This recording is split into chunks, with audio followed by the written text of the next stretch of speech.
Hello मोर बेधुआ बेधी भाई ओ भौणी माने आजिर भिडियोरे आपण माने देखि पारिबे राति अधरे सान भौणीर स्वामीर लंगला बांडपु देखि संभाई न पारी बांड उपरे बसी गेही होई मजा नेली ताहेले आउ डेरी कण पाई करिबा चलंतु सीधा कहानी उपरकू जिबा मो ना माथुरी बयस 30 वर्ष गाउली गांरे जन्म हेले भी इंजीनियरी करिबाकू सहर रे लेडीज हॉस्टेल रे रही पढ़ुथिली आउ आधुनिकता को आपणे सारिथिली लेडीज हॉस्टेल कथा तो आपण माने जानिथिबे मु बा सेथिरु बाद पड़ंती केमिति हॉस्टेल रे रहिला परे मोर सबु परिवर्तन आसीथिला तेणु आजिकाली केबे केमिति गां को आसिले गा टोका कुड़ा आ फाड़ी खाली अनै रहंती आउ केबे केमिति गा पोखरीर खोला तुठरे जदी गाधेबाकू जाईछि तो टोकांक पूरा भीड़ कारण मो सांगरे थिला छी माने कहंती गाधुआ घरे गाधेबार अभ्यास बेले बेले पोखरीर खोला तुटरे भी हेई जाए आउ मु हेले कंती कण हॉस्टेल रे जाहा सुनिथिली आउ मोबाइल रे जाहा देखिथिली 23 वर्षर जवान भेंडा टोकीटा खाली मुला गाजर रे काम चले केते बा कंट्रोल करंती इच्छा हुए काहा सहित गोटिए सेट होई असली जीवन रे थरे शेषपुर मजा नियंती माने गेहा गेहिनीर मजा टिके नियंती गत वर्षर घटना मो मामू झियर बाहागर थाए मोर सम बयसी पिला दिनर सांग हेइथिबारु मते जेमिति हेले बाहाघरको आसिबाकू कहिला एपटे आम घर आडु मध्य प्राय समस्ते आसी थांती बड़ धूमधामरे पुखरे बरजात्री आसिले बाहाघर सरिला पूर्व दिनर अनिद्रा आउ कामर भीड़ जोगु मु प्राय संध्या बेलरू खाइपी सोईदेली गरम दिन केतेबेळु लाइट चली जाइछि जणा नाही अजा अमलर पुना काया ढबा घर झरका फरका किछि नाही कूलरटा भी बंद बेसी गरम हेबारु नीत भांगी गला मोबाइल उठाई देखे तो राति गोटा हेबाकू 15 मिनिट बाकी अछि परिस्रा लागिबारु बाहरकू बाहारिली देखिली बारंडारे या ता उपरे लदा लदी हेई समस्ते निखोड़ निदरे सोई जाइछन्ती भाबिली परिस्रा करिकी मु भी एइठी कोउठी आडजस्ट हेइजिबि हेले परिस्रा करी भितरु चादरटी आनिबाकू जाई देखे तो आखिकू विश्वास हेलानी एक अजणा सिहरणरे देह थरी उठिला आरे इए तो निरु भौणीर बर देहरे गोटिए भी लुगा नाही एमिति कि चड़िता भी नाही गुड़े हेइथिबा गामुछाटा भी खसी पड़िछि आउ से पूरा चित्त होई सोई पड़िछन्ती आउ तांकर बाण खुंड परी उपरकू टेकी हेई एपट सेपट दोहलुछि वा कि साइज हेइछि कण करिबी कण नाई भाबी न पारी सेमिति चुपचाप किछि समय तांको पाखरे बसी रही अनुमान कली सोइछन्ती ना चेइछन्ती बोली कारण हॉस्टेल जीवन रे खाली मुला गाजर रे काम चलैबाकू पड़ुथिला 23 वर्षर उद्धत जौवन रे केबे हेले असल मरदर बांडकू खोला राखिरे देखिनथिली भौणीर बोर हेले कण हेला वास्तवताकू राखी सामनारे देखि निजकू आउ आयात करि पारुनथाए किछि समय परे जानिली से सतरे सोई पड़िछन्ती तापरे मोबाइल लाइट जळी सबुआडे देखिली पूरा घरटा सारा बिछଣା पड़िछि हेले आम दुई जनଙ୍କୁ छाड़ी समस्ते एबे बाहरे सोइछन्ती कण करिबी कण नाई किछि तो भाबी पारु न थाए तथापि बांडको देखिला परे छाड़ी जिबाकू इच्छा हेउन थाए तापरे धीरे जाई कबाटकू भितर पटु बंद करिदेली आउ धीरे जाई तांको पाखरे सोई गली आउ मोबाइल लाइट ऑन करी पूरा पाखरु तांको बांडको देखुथिली वा केते बड़लो माँ उपर अंशटा पूरा मस्त बड़ गोलापर कड़ परी हेछि ता तळकू ठेंगा परी आउ मूଳରେ तो दुई पटे दुई केरा कला कला बाळकू छाड़ी पूरा सेभ करी देइछन्ती बोध हुए हेले बिना कारणरे तांकर बांड केमिति फकफत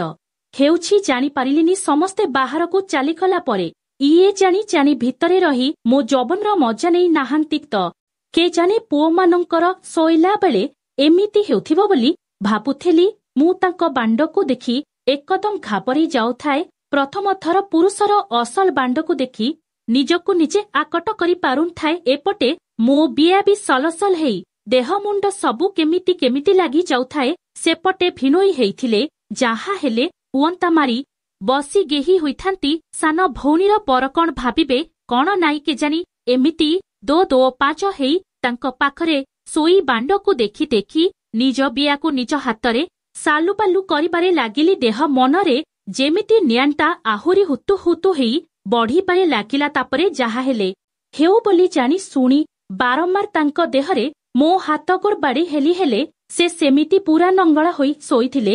ଏପଟେ ମୁଁ ନାଇଟି ଗୋଟେ ପିନ୍ଧିଥିଲି ଭିତରେ ଚଢ଼ି। ଆଉ ବ୍ରା ବି ଥିଲା। ଯେତେ ଯାହା କଲେ ତାଙ୍କ ନିଦ ଭାଙ୍ଗୁ ନଥାଏ। ବୋଧହୁଏ ପୂର୍ବ ରାତି ଅନିଦ୍ରାରେ ସେ ବି ମଜି ଯାଇଥାନ୍ତି। କିଛି ସମୟ ପରେ ତାଙ୍କ ଦେହରେ ହାତ ଗୋଡ଼ ବାଡ଼ି ହେଲା ପରେ ବି ତାଙ୍କ ଆଡ଼ୁ କିଛି ପ୍ରତିକ୍ରିୟା ନ ପାଇ ଏଥର ପୂରା ପାଖକୁ ଲାଗିଗଲି।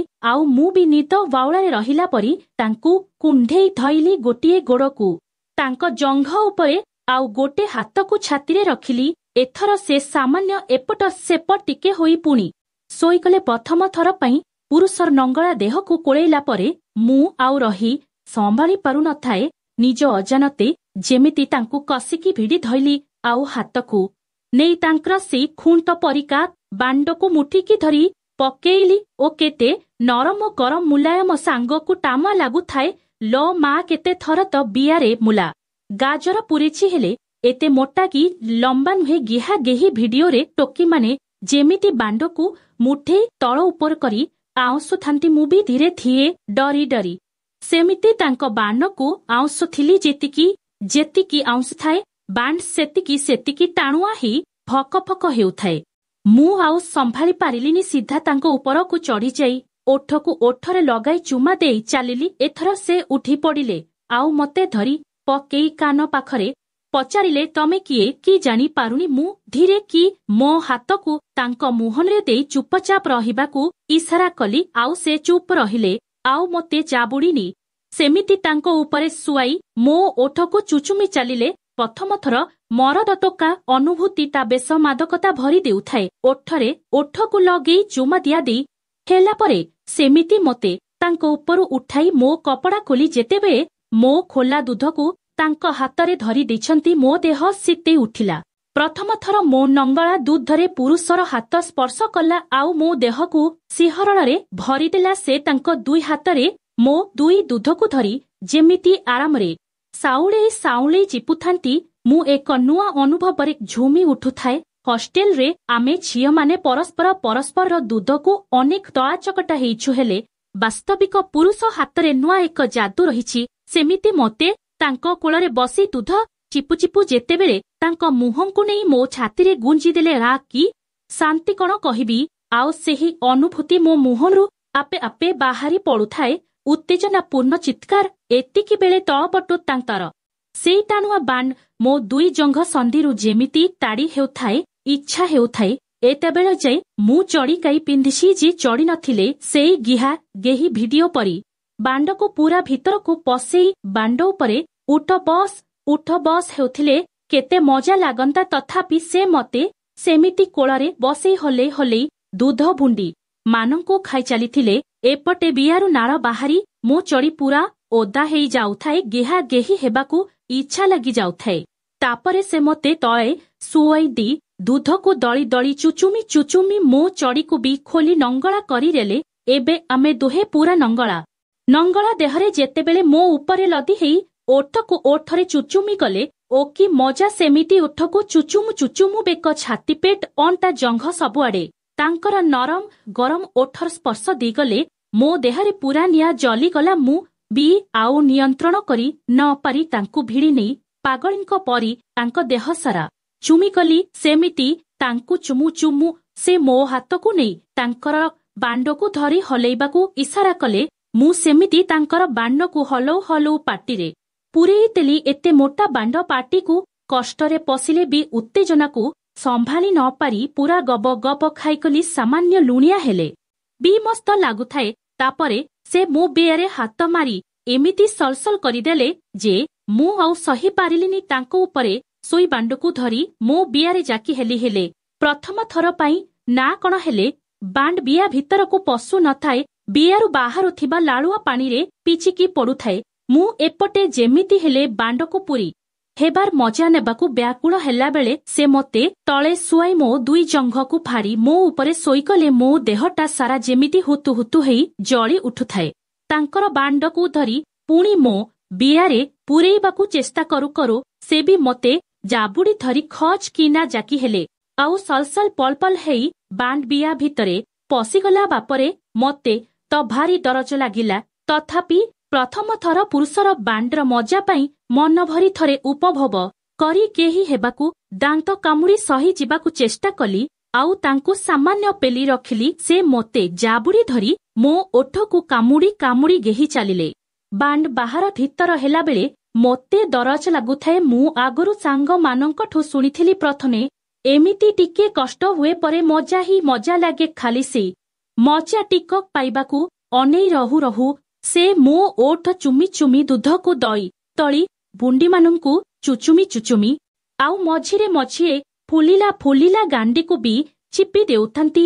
ଓ କି ଶାନ୍ତି କି ତୃପ୍ତି ଆଜିଯାଏ କେବେ ପାଇ ନଥିଲି। ଏମିତି ତାଙ୍କ ଉପରେ କିଛି ସମୟ ପଡ଼ି ରହୁ ରହୁ ସେ ତଳ ଆଡ଼ୁ ଧୀରେ ଧୀରେ ପେଲୁଥିଲେ। ହେଲେ ମୋର ରସ ବାହାରି ଯାଇଥିବାରୁ ଆଉ ଥକି ପଡ଼ିଥିବାରୁ ସେମିତି ନିଶ୍ଚଳ ହେଇ ପଡ଼ି ରହିଥାଏ। ତେଣୁ ସେ ମୋତେ ଧିଏ କି ତଳେ ଶୁଆଇ ଦେଲେ ମୁଁ ତଳ ମୁହାଁ ହେଇ ପଡ଼ିଥାଏ। ସେ ମୋ ପିଠି ଉପରେ ସିଧା ହୋଇ ଶୋଇଗଲେ। ମୋ ମୋଟା ମୋଟା ଗାଣ୍ଡିକୁ ରାଡ଼େଇ ଧୀରେ କି ତାଙ୍କର ବାଣ୍ଡକୁ ମୋ ବିଆ ଭିତରେ ପୂରେଇ ଦେଲେ। ଆଉ ଦୁଇ ପଟରୁ ଦୁଇ ହାତକୁ ଛାତିକୁ ନେଇ ଦୁଇ ଦୁଧକୁ ଚିପି ଧରି ବଡ଼ ଆରାମରେ ପୁଣି କେହି ଚାଲିଲେ। ଏମିତି ଆମେ ସକାଳ ଯାଏ ଗେହା ଗେହି ହେଲୁ। ତାପରେ ଉଠି ସେ ପଳେଇ ଗଲେ। ଆଜିର ଏହି ଗେହା ଗେହି ଭିଡିଓ ଭଲ ଲାଗିଥିଲେ ଭିଡିଓକୁ ଲାଇକ୍ କରିଦିଅନ୍ତୁ ଆଉ ଚ୍ୟାନେଲକୁ ସବସ୍କ୍ରାଇବ୍ କରିଦିଅନ୍ତୁ।